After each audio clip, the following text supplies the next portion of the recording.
انسان اللہ کے لیے بنا ہے، اس لیے اس کی قیمت بھی اللہ ہی لگاتے ہیں۔ تو جب میں نے پڑھا نا قد افلح المؤمنون، کامیاب ہو گئے مومنین، تو مجھے تھوڑی دیر کے لیے لگا جنید تو اپنے آپ کو کتنا کامیاب سمجھتا ہے، اپنے آپ کو کتنا بڑا سٹار سمجھتا ہے، چیک تو کر کیا تو واقعی ان کامیاب لوگوں میں سے ہے؟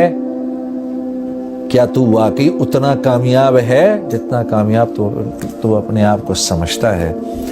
تو میں نے ان اگلی 10 آیتوں کو پڑھنا شروع کیا کہ یہ آیتیں کیا کہہ رہی ہیں۔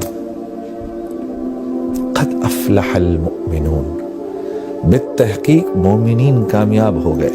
اب یہ مومنین ہیں کون؟ یہ تو دیکھیں۔ تو ان کی پہلی صفت کیا ہے؟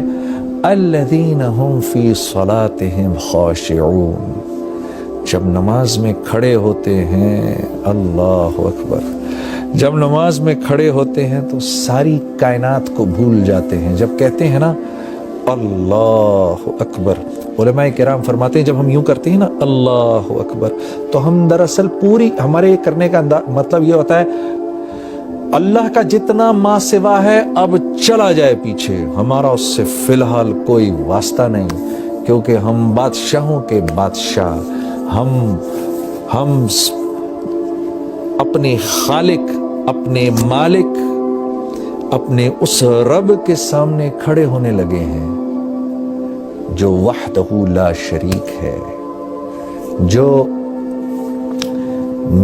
واحد ہی نہیں ہے، وہ احد ہے۔ واحد ایک کو کہتے ہیں، احد اس کو کہتے ہیں جو ایک بھی ہو اور جس جیسا دوسرا ہو ہی نہیں سکتا۔ اس لیے اللہ رب العزت نے ہمارے نبی صلی اللہ علیہ وسلم سے فرمایا، میرے نبی یہ آپ سے پوچھتے ہیں آپ کا رب کیا ہے، کون ہے؟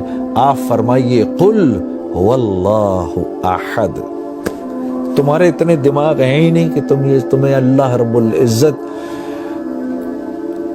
شرح صدر ہوں کہ اللہ ہیں کیسے؟ اللہ احد ہیں، اللہ جیسا دوسرا کوئی ہے ہی نہیں۔ تو جب ہم یوں کرتے ہیں نا اللہ اکبر، تو ہم اس احد ذات کے سامنے جا کر کھڑے ہو گئے ہیں جس جیسا کوئی دوسرا ہے ہی نہیں۔ کیوں؟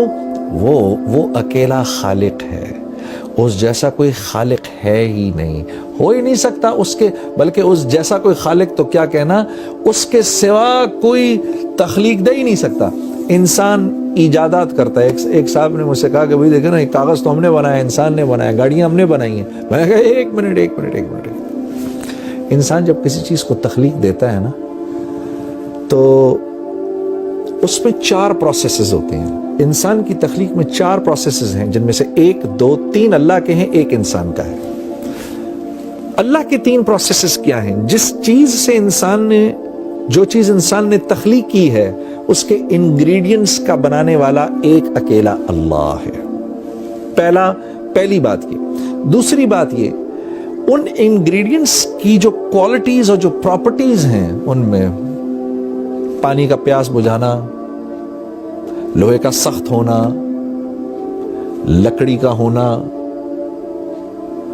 زہر کا فیٹل ہونا، یہ جو کوالٹیز ہیں نا، جن چیزوں کو انسان ملا رہا ہے، ان چیزوں کی کوالٹیز بھی انسان کی بنائی ہوئی نہیں، اللہ کی بنائی ہوئی، اس میں اللہ کی ڈالی ہوئی۔